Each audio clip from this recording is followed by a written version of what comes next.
Fransou. C'est un programme de coopération leader qui nous a permis de travailler avec des partenaires bretons, des partenaires finlandais, voir comment ils travaillaient sur le sujet du développement de la filière bois-énergie. Sur le territoire du parc, on a à la fois une dégradation des linéaires de haies et donc un objectif pour le parc naturel de préserver la biodiversité. Et puis on souhaite aussi développer le bois énergie, qui est une énergie renouvelable, et donc accompagner les communes et les communautés de communes dans le développement de cette énergie.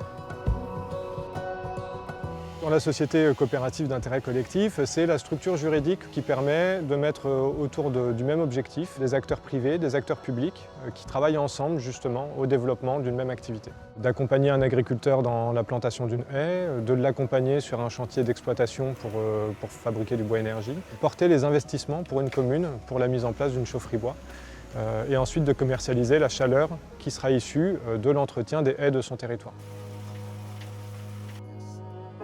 Les chantiers comme Saint-Sulpice, c'est ce qu'on appelle nous le chantier clé en main. On va prendre un de nos partenaires qui sait faire de l'élagage de têtards ou de l'abattage de haies. On va prendre après quelqu'un qui a du matériel pour bien faire la mise en tas, et on fait intervenir après les machines de déchiquetage, des agriculteurs pour le transport, on met ça sur plateforme et après ça part en chaufferie. Donc on a vraiment un rôle de coordination des différents acteurs et tous des acteurs locaux. Donc on a 3 types de valorisation. Celle qui consomme le plus de bois, c'est le bois énergie. Donc vraiment pour le bois de chauffage, mais sous forme de copeaux. Donc pour de la petite chaufferie ou même de la très grosse chaufferie urbaine. Quand on a des beaux bois, on peut aussi faire du bois d'œuvre.